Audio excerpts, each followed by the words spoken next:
Hyderabad Indira park ధర్నా చౌక్ దగ్గర యాదవుల సత్యాగ్రహ దీక్షలో యాదవులకు 16% ఉన్న యాదవులకు రాష్ట్ర ప్రభుత్వం అన్యాయం చేస్తున్నటువంటి నిరుపేద జాతీయ యాదవ హక్కుల పోరాడుతుంది. తెలంగాణ రాష్ట్ర అధ్యక్షుడు కొక్కు దేవేందర్ యాదవ్తో మా ప్రతినిధి చంద్రశేఖర్ యాదవ్ ముఖాముఖి.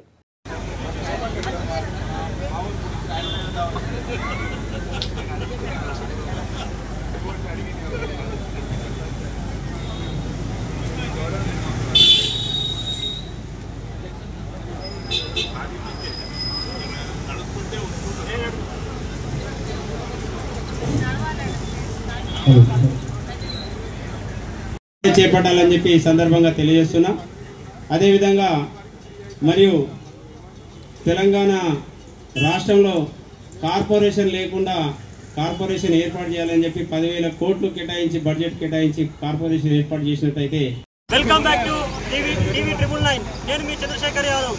తెలంగాణ రాష్ట్ర రాజధాని హైదరాబాద్ ఇందిరా పార్కులో యాదవ జేఏసీ సంఘాల నుంచి పెద్ద ఎత్తున ఈరోజు యాదవ్ సత్యాగ్రహ దీక్ష చేస్తూ ఉన్నారు. వాళ్ళకి బాధ ఏంది, వాళ్ళ వ్యవస్థ ఏంది, అసలు ఇంత పెద్ద ఎత్తున దాదాపు తెలంగాణ రాష్ట్రం నుంచి నలుమూలల నుంచి కూడా పెద్ద ఎత్తున యాదవ సంఘాల నుంచి తరలి వచ్చి పెద్ద ఎత్తున కూడా యాదవ్ సత్యాగ్రహ దీక్ష చేస్తున్నారు. మనతో పాటు యాదవ్ సంఘాల నాయకులు ఉన్నారు. వారు అడిగి తెలుసుకున్నాం. అన్న నమస్తే అన్న.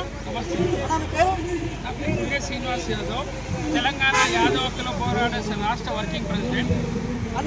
మీ టీవీ 999 ధన్యవాదాలు. అన్న మీరు ఈ సత్యాగ్రహ దీక్ష చేయడానికి కారణాలు ఏంటన్నా? మంత్రి పదవి కార్పొరేషన్ చైర్మన్లు గతంలో కేసీఆర్ ఇచ్చినట్టు ఈ రేవంత్ రెడ్డి సర్కార్ ఇవ్వట్లేదు. వాస్తవానికి చెప్పాలంటే మా అత్యంత బలమైన సామాజిక వర్గం యాదవులు తెలంగాణ రాష్ట్రంలో. మా సామాజిక వర్గాన్ని నేను తొక్కుతా, నేను ఇయ్యను, అది అయినా ఇయ్యకపోవడం కారణం అదే కదా. మేము ఆలోచించుకోవచ్చు కదా, ఆయన ఇవ్వాలనేది ఆలోచన అదే ఉంది కాబట్టి మేము అంటున్నాం. 2 సంవత్సరాలు అయింది, ఇంతవరకు మంత్రి పదవి లేదు, ఒక కార్పొరేషన్ చైర్మన్ ఏర్పరిచి డైరెక్టర్ ఏర్పాటు చేయలేదు, దానికి సంబంధించిన బడ్జెట్ కేటాయించలేదు. ఏమంటారు ఈ ప్రభుత్వానికి చెప్పు అన్న. ఇప్పుడు మీరు ప్రభుత్వంలో అధికారం వచ్చినప్పటి నుంచి కూడా మంత్రి పదవి ఇవ్వలేదని చెప్పేసి అంటారు. అదేవిధంగా కార్పొరేషన్ చైర్మన్లు డైరెక్టర్లు ఇవ్వలేదని చెప్పేసి అంటున్నారు. మరి భవిష్యత్ కార్యాచరణ ఏ విధంగా ఉండబోతుంది? అంటే ఈ మొన్న గాంధీ భవన్ ముట్టడి చేసినాం, గొర్రెలతో చేసినాం. కనీసం ఆ మూగజీవులు ఆడికి పోయినప్పుడన్నా ఆలోచిస్తారేమో, వీళ్ళకి ఏం సమస్యలు ఉన్నాయి అనేది ఆలోచిస్తారు అనుకున్నాం. అది అయిపోయింది. ఈరోజు ఇందిరా పార్క్ ధర్నా చౌక్లో ధర్నా చేస్తాం.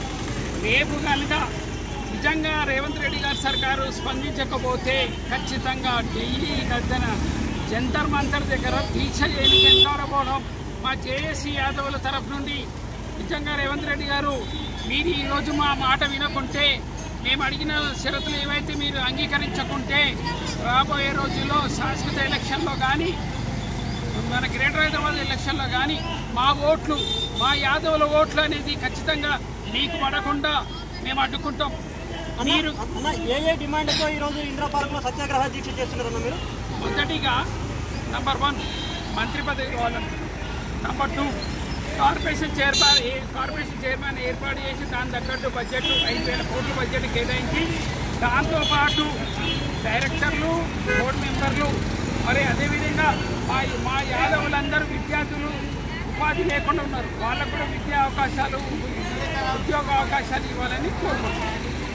ఇదే అండి మనకు రాష్ట్ర వర్కింగ్ ప్రెసిడెంట్ కొడిగ శ్రీనివాస్ యాదవ్ గారు తెలియజేసిన విషయం ఏంటంటే, రాబో తరుణంలో జంతర్ మంతర్లో కానీ ఢిల్లీలో మా యాదవుల వాణి వినిపిస్తాము, తక్షణమే మాకు యాదవులకి మంత్రి పదవి, అదేవిధంగా కార్పొరేషన్ చైర్మన్లు, డైరెక్టర్లు ఇవ్వాలని చెప్పేసి తెలంగాణ రాష్ట్ర ప్రభుత్వాన్ని, తెలంగాణ రాష్ట్ర ముఖ్యమంత్రి రేవంత్ రెడ్డి గారిని డిమాండ్ చేస్తున్నామని చెప్పేసి వారు తెలియజేస్తా ఉన్నారు. Thank you.